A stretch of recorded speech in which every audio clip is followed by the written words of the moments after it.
ರಾಜ್ಯದ ಪ್ರತಿಷ್ಠಿತ ಸಹಕಾರಿ ಬ್ಯಾಂಕ್ ಆದ ಶಿರಸಿ ಅರ್ಬನ್ ಸಹಕಾರಿ ಬ್ಯಾಂಕು ತನ್ನ 2023-24ನೇ ಸಾಲಿನ ವಾರ್ಷಿಕ ಸರ್ವಸಾಧಾರಣ ಸಭೆಯನ್ನು ಶನಿವಾರದಂದು ಶಿರಸಿಯ ರಾಯರಪೇಟೆಯ ವಿದ್ಯಾಧಿರಾಜ ಕಲಾಕ್ಷೇತ್ರದಲ್ಲಿ ಯಶಸ್ವಿಯಾಗಿ ನೆರವೇರಿಸಿತು. ಇನ್ನು ಬ್ಯಾಂಕಿನ ಪ್ರಗತಿಯ ಕುರಿತು ಸ್ಥೂಲ ಚಿತ್ರಣವನ್ನು ಅಧ್ಯಕ್ಷರಾದ ಜಯದೇವ್ ನೀಲೇಕಣಿಯವರು ವಾರ್ಷಿಕ ಸರ್ವಸಾಧಾರಣ ಸಭೆಯನ್ನು ಉದ್ದೇಶಿಸಿ ತಮ್ಮ ಅಧ್ಯಕ್ಷೀಯ ಭಾಷಣದಲ್ಲಿ ತಿಳಿಸಿದರು. ಇನ್ನು ಬ್ಯಾಂಕು ಒಟ್ಟು ವ್ಯವಹಾರವನ್ನು 2,000 ಕೋಟಿಗೆ ದಾಖಲಿಸಿ 2023-24ನೇ ಸಾಲಿನಲ್ಲಿ ಹೊಸ ಮೈಲಿಗಲ್ಲು ದಾಟಿರುವುದನ್ನು ಸದಸ್ಯರು ಸಭೆಯಲ್ಲಿ ಶ್ಲಾಘಿಸಿದರು. ಇನ್ನು ಬ್ಯಾಂಕಿನ ಅಧ್ಯಕ್ಷರಾದ ಜಯದೇವ್ ನೀಲೇಕಣಿ ಅವರು ಆಡಳಿತ ಮಂಡಳಿಯ ಸದಸ್ಯರ ಉಪಸ್ಥಿತಿಯಲ್ಲಿ ಕೇಂದ್ರ ಕಚೇರಿಯಲ್ಲಿರುವ ಬ್ಯಾಂಕ್ನ ಸಂಸ್ಥಾಪಕರಾದ ದಿವಂಗತ ಶ್ರೀ ರಾವ್ ಬಹದ್ದೂರ್ ಪುಂಡಲಿಕರಾವ್ ನಾರಾಯಣ್ ಪಂಡಿತ್ ಹಾಗೂ ಶ್ರೀ ಶೇಷಗಿರಿ ನಾರಾಯಣ್ ಕೇಶವಾಯನ್ ಅವರ ಪ್ರತಿಮೆಗೆ ಪುಷ್ಪಹಾರ ಸಮರ್ಪಿಸಿದರು. ಅಲ್ಲದೆ ಬ್ಯಾಂಕು ಕಳೆದ 5 ವರ್ಷಗಳಲ್ಲಿ ತನ್ನ ವ್ಯವಹಾರವನ್ನು 1,176 ಕೋಟಿಗಳಿಂದ 2,055 ಕೋಟಿಗಳಿಗೆ ಅಭಿವೃದ್ಧಿಗೊಳಿಸಿರುವುದು ಬ್ಯಾಂಕು ಸದೃಢವಾಗಿ ಪ್ರಗತಿಯತ್ತ ಸಾಗುವ ಸಂಕೇತವಾಗಿದೆ ಎಂದರು. ಇನ್ನು ಜಯದೇವ್ ನೀಲೇಕಣಿಯವರ ಅಧ್ಯಕ್ಷತೆಯಲ್ಲಿ ಬ್ಯಾಂಕು ತೋರುತ್ತಿರುವ ಈ ಗಮನಾರ್ಹ ಕಾರ್ಯನಿರ್ವಹಣೆಗೆ ಹಾಗೂ 1,400 ಕೋಟಿಗಿಂತಲೂ ಹೆಚ್ಚಿನ ದುಡಿಯುವ ಬಂಡವಾಳವನ್ನು 2,000 ಕೋಟಿ ವ್ಯವಹಾರ ಹೊಂದಿರುವ ರಾಜ್ಯದ ಕೆಲವು ಪಟ್ಟಣ ಸಹಕಾರಿ ಬ್ಯಾಂಕುಗಳಲ್ಲಿ ಶಿರಸಿ ಅರ್ಬನ್ ಬ್ಯಾಂಕು ಗುರುತಿಸಿಕೊಂಡಿರುವುದನ್ನು ಸದಸ್ಯರು ಸಭೆಯಲ್ಲಿ ಶ್ಲಾಘಿಸಿದರು. ಅಲ್ಲದೆ ಮುಖ್ಯ ಕಾರ್ಯನಿರ್ವಹಣಾಧಿಕಾರಿಗಳಾದ ಆರತಿ ಎಸ್ ಶೆಟ್ಟಿಯವರು ಈ ಸಂದರ್ಭದಲ್ಲಿ ಬ್ಯಾಂಕಿನ ಪ್ರಗತಿಯ ಕುರಿತು ಸ್ಥೂಲ ಚಿತ್ರಣವನ್ನು ಸಭೆಗೆ ನೀಡಿದರು. ಇನ್ನು ಸಭೆಯಲ್ಲಿ ಉತ್ಕೃಷ್ಟ ಸಾಧನೆ ಮಾಡಿದ ಬ್ಯಾಂಕಿನ ಶಿರಸಿ ಪ್ರಧಾನ ಶಾಖಾ ವ್ಯವಸ್ಥಾಪಕರು ಹಾಗೂ ಸಿಬ್ಬಂದಿಗಳಿಗೆ ಅವರ ಈ ಸಾಧನೆಗಾಗಿ ಸಭೆಯಲ್ಲಿ ಅಭಿನಂದಿಸಿ ಪ್ರಶಸ್ತಿ ಪತ್ರವನ್ನು ನೀಡಲಾಯಿತು. ಅದೇ ರೀತಿ ಬ್ಯಾಂಕಿನಲ್ಲಿ ಸೇವೆ ಸಲ್ಲಿಸಿ ನಿವೃತ್ತಿ ಹೊಂದಿದ ಸಿಬ್ಬಂದಿಗಳನ್ನು ಮತ್ತು ವಾರ್ಷಿಕ ಸರ್ವಸಾಧಾರಣ ಸಭೆ ಅಂಗವಾಗಿ ಪ್ರತಿ ವರ್ಷದಂತೆ ಹಿರಿಯ ಸದಸ್ಯರನ್ನು ಅಧ್ಯಕ್ಷರು ಹಾಗೂ ನಿರ್ದೇಶಕ ಮಂಡಳಿ ಸದಸ್ಯರು ಸನ್ಮಾನಿಸಿ ಗೌರವಿಸಿದರು. ಅಂತೆಯೇ ಸತತ 25 ವರ್ಷಗಳ ಕಾಯಂ ಸೇವೆ ಸಲ್ಲಿಸಿ ಕಾರ್ಯನಿರ್ವಹಿಸುತ್ತಿರುವ ಬ್ಯಾಂಕಿನ ಸಿಬ್ಬಂದಿಗಳನ್ನು ಅವರು ತೋರಿದ ನಿಷ್ಠಾಪೂರ್ಣ ಕಾರ್ಯ ಸಾಧನೆಗಾಗಿ ಸನ್ಮಾನಿಸಲಾಯಿತು. ಈ ಎಲ್ಲಾ ಸಿಬ್ಬಂದಿಗಳಿಗೆ ಪ್ರಶಂಸಾ ಪತ್ರ, ಫಲಕ ಹಾಗೂ ತಲಾ 10,000 ರೂಪಾಯಿ ನಗದು ಬಹುಮಾನ ನೀಡಲಾಯಿತು. ಅದೇ ರೀತಿ ಬ್ಯಾಂಕಿನ ಸದಸ್ಯರ ಪ್ರತಿಭಾನ್ವಿತ ಮಕ್ಕಳಿಗೆ ಪ್ರೋತ್ಸಾಹ ನೀಡುವ ಕುರಿತು ಕಳೆದ 2023-24ನೇ ಸಾಲಿನಲ್ಲಿ ನಡೆದ ಎಸ್ಎಸ್ಎಲ್ಸಿ ಪಿಯುಸಿ ದ್ವಿತೀಯ ವರ್ಷದ ಪರೀಕ್ಷೆಗಳಲ್ಲಿ 90%ಕ್ಕಿಂತ ಹೆಚ್ಚು ಅಂಕಗಳನ್ನು ಪಡೆದು ಉತ್ತೀರ್ಣರಾದ ಹಾಗೂ ಪದವಿ ಮತ್ತು ಸ್ನಾತಕೋತ್ತರ ಪದವಿ ಪರೀಕ್ಷೆಗಳಲ್ಲಿ ವಿಶ್ವವಿದ್ಯಾಲಯಕ್ಕೆ ರ್ಯಾಂಕ್ ಪಡೆದ ಬ್ಯಾಂಕಿನ ಸದಸ್ಯರ ಒಟ್ಟು 76 ಮಕ್ಕಳಿಗೆ ವಾರ್ಷಿಕ ಸರ್ವಸಾಧಾರಣ ಸಭೆ ಅಂಗವಾಗಿ 2,30,000 ರೂಪಾಯಿ ಮೊತ್ತದ ಪ್ರತಿಭಾ ಪುರಸ್ಕಾರ ನೀಡುವುದರೊಂದಿಗೆ ಗೌರವಿಸಲಾಯಿತು. ಶಿರಸಿಯ ಸಾಮ್ರಾಟ್ ಎದುರು ರುದ್ರಭೂಮಿ ರಸ್ತೆ ಸಂಪೂರ್ಣ ಹಾಳಾಗಿ ಸಂಚಾರಕ್ಕೆ ಅಡೆತಡೆಯುಂಟಾಗಿತ್ತು. ಶವವಾಹನವು ಸೇರಿದಂತೆ ಅನೇಕ ವಾಹನಗಳು ನಿತ್ಯ ಸಂಚರಿಸುವ ಈ ರಸ್ತೆಯಲ್ಲಿ ದೊಡ್ಡ ಕೊರಕಲು ಉಂಟಾಗಿತ್ತು. ಅಲ್ಲದೆ ಸಂಬಂಧಿಸಿದ ಇಲಾಖೆಗಳ ದಿವ್ಯ ನಿರ್ಲಕ್ಷ್ಯದಿಂದ ಸಾರ್ವಜನಿಕರು ಪರದಾಡುವಂತಾಗಿದ್ದನ್ನು ಗಮನಿಸಿದ ಸುಭಾಷ್ ಚಂದ್ರ ಬೋಸ್ ಕಾರ್ಯಪಡೆಯವರು ಶ್ರಮದಾನದ ಮೂಲಕ ತಾತ್ಕಾಲಿಕವಾಗಿ ಈ ರಸ್ತೆಯನ್ನು ಸರಿಪಡಿಸಿದ್ದಾರೆ. ಅವರ ಶ್ರಮ ಸೇವೆಯಿಂದಾಗಿ ಶವ ವಾಹನದ ಸಂಚಾರಕ್ಕೆ ಇದ್ದ ಅಡ್ಡಿ ನಿವಾರಣೆಯಾಗಿದೆ. ಇನ್ನು ಸುಕಾಶಿ ಅವರ ಈ ಕೆಲಸಕ್ಕೆ ರುದ್ರಭೂಮಿ ಸಮಿತಿ ಹಾಗೂ ಸಾರ್ವಜನಿಕರು ಕೃತಜ್ಞತೆ ಸಲ್ಲಿಸಿದ್ದಾರೆ. ಅಲ್ಲದೆ ಸಂಬಂಧಿಸಿದ ಇಲಾಖೆಯವರು ಆದಷ್ಟು ಶೀಘ್ರದಲ್ಲಿ ಶಾಶ್ವತವಾಗಿ ದುರಸ್ತಿ ಮಾಡಬೇಕೆಂದು ಇದೇ ವೇಳೆ ಆಗ್ರಹಿಸಿದ್ದಾರೆ.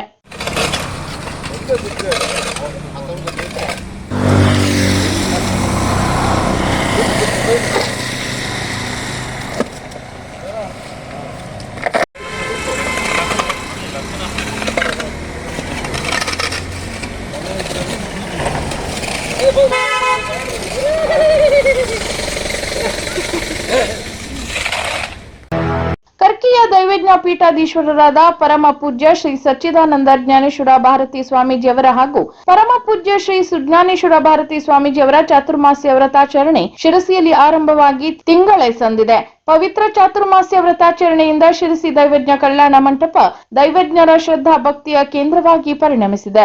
ಧನ್ಯರಾದರು ದೈವಜ್ಞರು ಎಂಬ ಭಾವನೆ ಮೂಡಿದೆ. ಇನ್ನು ಪ್ರತಿನಿತ್ಯ ಶ್ರೀಪಟ್ಟಣದ ದೇವರಲ್ಲಿ ಪೂಜೆ, ನಂತರ ಶ್ರೀಗಳವರ ಪಾದುಕಾ ಪೂಜೆ, ಶ್ರೀಗಳವರ ದರ್ಶನ, ಹಾಗೆಯೇ ಮಹಿಳೆಯರಿಂದ ಲಲಿತಾ ಸಹಸ್ರನಾಮ, ಸಂಗೀತ, ಭಜನೆ ನಡೆಯುತ್ತಿದೆ. ಇನ್ನು ಧಾರ್ಮಿಕ ಕಾರ್ಯಕ್ರಮ ನಂತರ ಸಂಜೆ ಭಜನೆ, ಕೀರ್ತನೆ, ಸಣ್ಣ ಮಕ್ಕಳ ಕಾರ್ಯಕ್ರಮ ಹೀಗೆ ದಿನವಿಡೀ ದೈವಜ್ಞರು ಕಾರ್ಯನಿರತರಾಗಿದ್ದಾರೆ. ಅಲ್ಲದೆ ಹಿರಿಯರು, ಮಹಿಳೆಯರು, ಯುವಕರು ಎಲ್ಲರೂ ಕೂಡ ತಮ್ಮ ಕಾರ್ಯದಲ್ಲಿ ತೊಡಗಿಕೊಂಡು ಗುರು ಸೇವೆ ಸಲ್ಲಿಸುತ್ತಿದ್ದಾರೆ. ಅಲ್ಲದೆ ಹೊರಗಿನ ಊರಿನಿಂದ ಬಂದವರು ಇಲ್ಲಿ ಕಾರ್ಯಕ್ರಮ ಸಿಕ್ಕ ಗೌರವ, ಅದರ ಸತ್ಕಾರ್ಯ ಕೊಂಡಾಡಿದ್ದಾರೆ. ಇನ್ನು ಶ್ರೀಮಠದ ಟ್ರಸ್ಟಿಗಳ ಈ ಕಾರ್ಯಕ್ರಮ ನಾ ಭೂತೋ ನ ಭವಿಷ್ಯತಿ ಎನ್ನುವ ರೀತಿಯಲ್ಲಿ ಆಗುತ್ತಿದೆ ಎಂದು ವರ್ಣನೆ ಮಾಡಿದ್ದಾರೆ. ಪ್ರತಿನಿತ್ಯ ಸಂಜೆ ಶ್ರೀಗಳವರ ಆಶೀರ್ವಚನ ಕಾರ್ಯಕ್ರಮಕ್ಕೆ ಅತಿ ಹೆಚ್ಚು ಸಂಖ್ಯೆಯಲ್ಲಿ ಸಮಾಜದ ಬಾಂಧವರು ಸೇರುತ್ತಿದ್ದಾರೆ. ಅನೇಕ ರಾಜಕೀಯ ಮುಖಂಡರು, ಸಾಮಾಜಿಕ ಸೇವಾ ಮುಖಂಡರು ಶ್ರೀಗಳ ದರ್ಶನ ಪಡೆದಿದ್ದಾರೆ. ಒಟ್ಟಾರೆ ಶಿರಸಿಯಲ್ಲಿ ದೈವಜ್ಞ ಶ್ರೀಗಳ ಚಾತುರ್ಮಾಸ್ಯ ಭಕ್ತಿ ಭಾವ ಸಡಗರ ಸಂಭ್ರಮದಿಂದ ನೆರವೇರುತ್ತಿದೆ.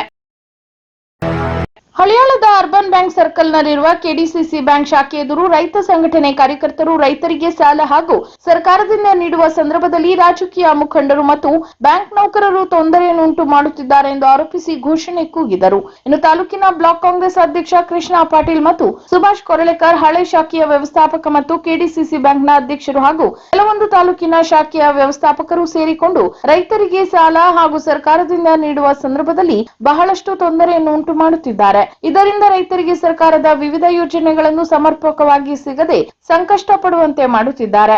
ಒಬ್ಬ ರೈತ ಅರ್ಜಿಯನ್ನು ಮಂಜೂರಾತಿ ಪಡೆಯಲು ತಿಂಗಳುಗಟ್ಟಲೆ ಕಳೆಯುವಂತೆ ಮಾಡುತ್ತಿದ್ದಾರೆ. ಸಾಲ ಕೊಡುವ ಕೊನೆಯ ಹಂತದಲ್ಲಿ ತಿರಸ್ಕರಿಸುವ ಮೂಲಕ ಮಾನಸಿಕ ಹಿಂಸೆ ನೀಡುತ್ತಿದ್ದಾರೆ ಎಂದು ಆರೋಪಿಸಿದರು.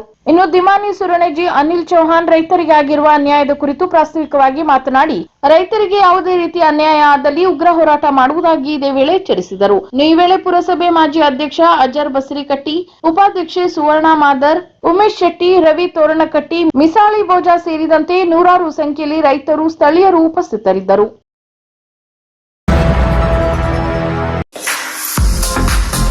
ನಮ್ಮಲ್ಲಿರುವ ಪಕ್ಷ ನಿಷ್ಠೆ ಮತ್ತು ಸಂಘಟನೆಯನ್ನು ಗುರುತಿಸಿ ಪ್ರತಿಷ್ಠಿತ ಶಿರಸಿ ನಗರಸಭೆಗೆ ಅಧ್ಯಕ್ಷರನ್ನಾಗಿ ಮತ್ತು ಉಪಾಧ್ಯಕ್ಷರನ್ನಾಗಿ ಆಯ್ಕೆ ಮಾಡಿದ ಸಂಸದರಾದ ಸನ್ಮಾನ್ಯ ಶ್ರೀ ವಿಶ್ವೇಶ್ವರ ಹೆಗಡೆ ಕಾಗೇರಿ, ಜಿಲ್ಲಾಧ್ಯಕ್ಷರಾದ ಶ್ರೀ ಎನ್ಎಸ್ ಹೆಗಡೆ ಕರ್ಕಿ ಹಾಗೂ ಜಿಲ್ಲಾ ಸಮಿತಿ ಮತ್ತು ನಗರ ಮಂಡಳದ ಅಧ್ಯಕ್ಷರಾದ ಶ್ರೀ ಆನಂದ್ ಸಾಲೇರ್ ಹಾಗೂ ನಗರ ಮಂಡಳದ ಪದಾಧಿಕಾರಿಗಳು, ಪಕ್ಷದ ಎಲ್ಲ ಹಿರಿಕಿರಿಯ ನಾಯಕರಿಗೂ ಕಾರ್ಯಕರ್ತರಿಗೂ ಮತ್ತು ಶಿರಸಿ ನಗರದ ಸಮಸ್ತ ನಾಗರಿಕರಿಗೂ ಹಾಗೂ ಪ್ರತ್ಯಕ್ಷ ಪರೋಕ್ಷ ಸಹಕರಿಸಿದ ಎಲ್ಲ ಹಿತೈಷಿಗಳಿಗೂ ತುಂಬು ಹೃದಯದ ಕೃತಜ್ಞತೆಗಳನ್ನು ಸಲ್ಲಿಸುವವರು ಶ್ರೀಮತಿ ಶರ್ಮಿಳಾ ಮಾದನಗೆರೆ, ಅಧ್ಯಕ್ಷರು, ಶ್ರೀ ರಮಾಕಾಂತ್ ಭಟ್, ಉಪಾಧ್ಯಕ್ಷರು, ನಗರಸಭೆ ಶಿರಸಿ. ಸಿದ್ದಾಪುರ ತಾಲೂಕಿನ ವಾಜಗದ್ದೆಯ ಶ್ರೀ ದುರ್ಗಾ ವಿನಾಯಕ ದೇವಸ್ಥಾನಕ್ಕೆ ಶಾಸಕ ಭೀಮಣ್ಣ ನಾಯ್ಕ್ ಭೇಟಿ ನೀಡಿ ಶ್ರೀ ದೇವರ ದರ್ಶನ ಪಡೆದರು.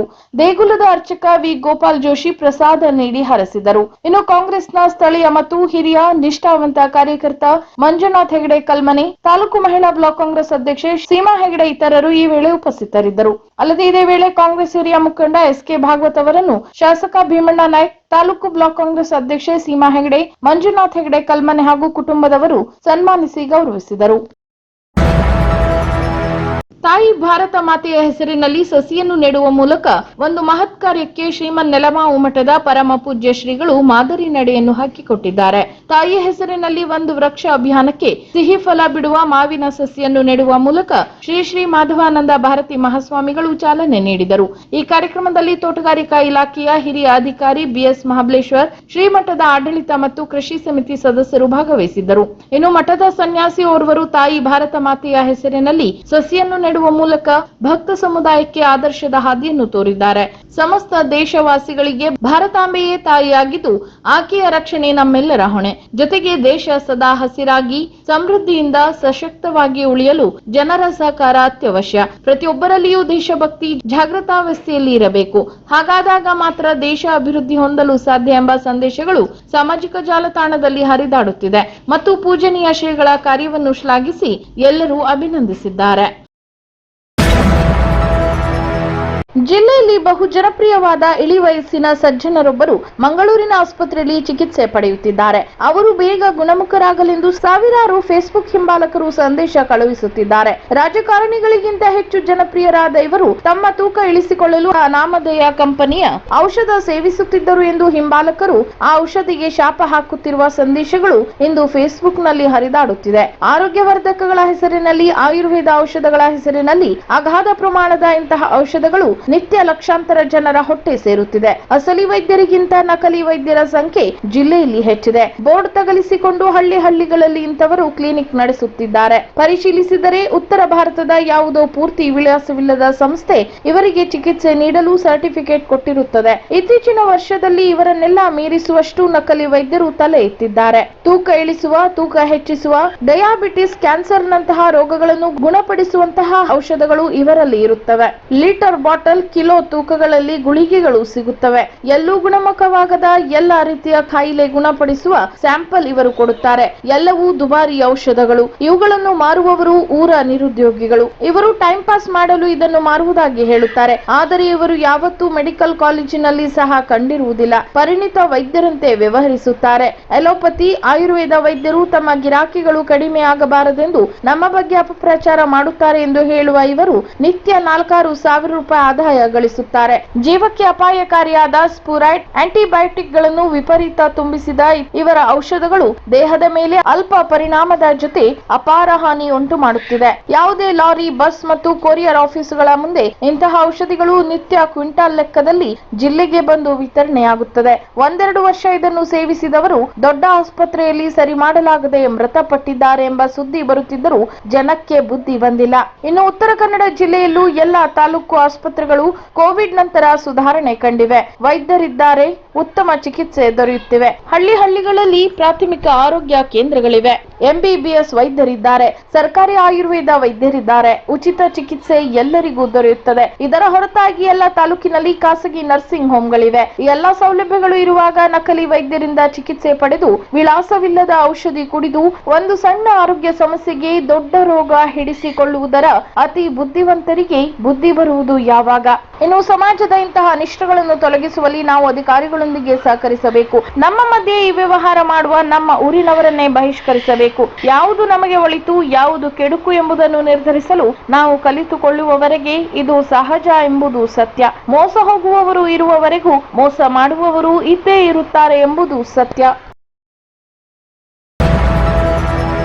ಮಧ್ಯಪ್ರದೇಶದಿಂದ ಕರ್ನಾಟಕಕ್ಕೆ ಕೆಲಸಕ್ಕೋಸ್ಕರ ಬಂದು ಇಲ್ಲಿ ಮಾನಸಿಕ ಅಸ್ವಸ್ಥತೆಗೆ ಒಳಗಾಗಿ ಅನಾರೋಗ್ಯಕ್ಕೆ ತುತ್ತಾಗಿದ್ದ ಮಧ್ಯಪ್ರದೇಶದ ವೀರೇಂದ್ರ ವಿಜಯ ಮಾರ್ಕಮ್ ಎನ್ನುವ ಯುವಕನೊಬ್ಬನನ್ನು ಸಿದ್ದಾಪುರ ಪಟ್ಟಣದ ಹೊಸೂರು ಸರ್ಕಲ್ನಲ್ಲಿ ರಕ್ಷಿಸಿ ಸಿದ್ದಾಪುರ ಪೊಲೀಸರು ಅಲ್ಲಿನ ಆಶ್ರಮಕ್ಕೆ ಸೇರಿಸಿದ್ದರು. ಇನ್ನು ಕೆಲವು ದಿನಗಳ ನಂತರ ಆತನು ತನ್ನ ಸಂಬಂಧಿಕರ ಹಾಗೂ ಊರಿನ ವಿವರ ತಿಳಿಸಿದಾಗ ಪುನೀತ್ ರಾಜ್ಕುಮಾರ್ ಆಶ್ರಯಧಾಮ ಅನಾಥಾಶ್ರಮದ ಮುಖ್ಯಸ್ಥರಾದ ಡಾಕ್ಟರ್ ನಾಗರಾಜ್ ನಾಯ್ಕ್ ಇವರು ಅವರ ಕುಟುಂಬದವರ ಸಂಪರ್ಕ ಮಾಡಿ ಅವನ ಕುಟುಂಬದಲ್ಲಿ ಅವನ ತಂಗಿ ಮತ್ತು ಅಜ್ಜಿ ಮಾತ್ರ ಇರುವ ಬಗ್ಗೆ ಹಾಗೂ ಅವರಿಗೆ ಕರ್ನಾಟಕಕ್ಕೆ ಬಂದು ಆತನನ್ನು ಕರೆದುಕೊಂಡು ಹೋಗಲು ಸಾಧ್ಯವಿಲ್ಲದೆ ಇರುವ ಬಗ್ಗೆ ತಿಳಿಸಿದ್ದರು. ಹಾಗೂ ಈತನನ್ನು ಅವರ ಊರಿಗೆ ತಲುಪಿಸುವಂತೆ ಅವನ ತಂಗಿ ನಾಗರಾಜ್ ನಾಯ್ಕ್ ಅವರಲ್ಲಿ ಕೋರಿಕೊಂಡ ಹಿನ್ನೆಲೆಯಲ್ಲಿ ಸಿದ್ದಾಪುರ ಪೊಲೀಸ್ ಠಾಣೆ ಪೊಲೀಸರ ಅನುಮತಿಯ ಮೇರೆಗೆ ಆಶ್ರಮದ ಈರಣ್ಣ ಎನ್ನುವವರ ಜೊತೆ ಕಳೆದ ಆಗಸ್ಟ್ 17ರಂದು ಕಳುಹಿಸಿಕೊಡಲಾಗಿದೆ. 1,500 ಕಿಲೋಮೀಟರ್ ದೂರದ ಊರಿಗೆ ತಲುಪಿಸಲಾಗಿದೆ. ಇನ್ನು ಆತನನ್ನು ಅವರ ಕುಟುಂಬಕ್ಕೆ ಸೇರಿಸಿ ಬರಲಾಗಿದೆ. ಈ ಸಂದರ್ಭದಲ್ಲಿ ಅವರ ಕುಟುಂಬ ಸದಸ್ಯರು ಕರ್ನಾಟಕದ ಜನತೆಗೆ ಹಾಗೂ ನಾಗರಾಜ್ ನಾಯ್ಕ್ ಅವರಿಗೆ ಧನ್ಯವಾದ ತಿಳಿಸಿದ್ದಾರೆ. ಅಲ್ಲದೆ ಕುಟುಂಬದವರಿಗೆ ತಮ್ಮ ಮಗ ಮನೆಗೆ ವಾಪಸ್ ಬಂದಿರುವುದು ಖುಷಿಯಾಗಿದೆ. ಅಲ್ಲದೆ ನಮಗೆ ಆತನನ್ನು ಆತನ ಕುಟುಂಬಕ್ಕೆ ಸೇರಿಸಿದ ಆತ್ಮ ತೃಪ್ತಿ ಇದೆ ಎಂದು ನಾಗರಾಜ್ ನಾಯ್ಕ್ ಅವರು ತಿಳಿಸಿದ್ದಾರೆ. ಅಲ್ಲದೆ ಈತನ ರಕ್ಷಣೆಯಲ್ಲಿ ಸಹಕರಿಸಿದ, ಚಿಕಿತ್ಸೆಯಲ್ಲಿ ಆರೈಕೆಯಲ್ಲಿ ಸಹಕರಿಸಿದ ಹಾಗೂ ಆತನ ಕುಟುಂಬಕ್ಕೆ ಸೇರಿಸಲು ಸಹಕರಿಸಿದ ಪ್ರತಿಯೊಬ್ಬರಿಗೂ ನಾಗರಾಜ್ ನಾಯ್ಕ್ ಅವರು ಈ ಮೂಲಕ ಧನ್ಯವಾದ ತಿಳಿಸಿದ್ದಾರೆ.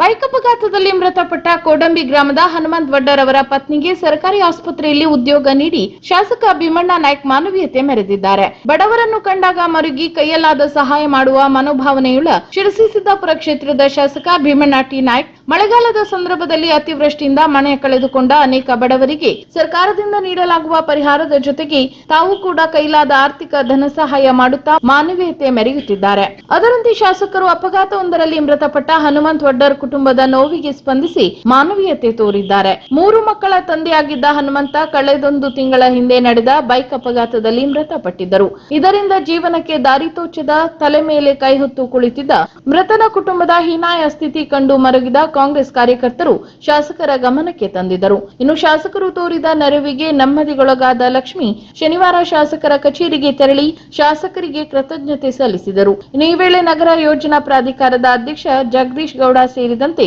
ಇನ್ನಿತರರು ಉಪಸ್ಥಿತರಿದ್ದರು. ಯಾಕಂದ್ರೆ ಇದಕ್ಕೆ ನನ್ನ ಕರ್ತವ್ಯ. ನಾನು ತುಂಬಾ ಪರಿಸ್ಥಿತಿ ಫೇಸ್ ಮಾಡ್ತೀನಿ. ಅಂತ ಟೈಮಲ್ಲಿ ಈ ವಯಸ್ಸಲ್ಲಿ ನಮಗೆ ಆಕ್ಸಿಡೆಂಟ್ ಆಗಿ ಹೊಡೆಯುತ್ತಾದ್ರು. ಆದರೆ ಆಕಾಶದಲ್ಲಿ ನನಗೆ ಧೈರ್ಯ ತುಂಬಿ ತನಕ ನಾನು ಹೇಳಿದ್ರು, ದೇವ್ರ ಹತ್ರ ಕರ್ಕೊಂಡು ಹೋಗ್ತಾ ಇದೇ ದೇವರು, ನಾನು ನಂಬಿರೋ ದೇವರು.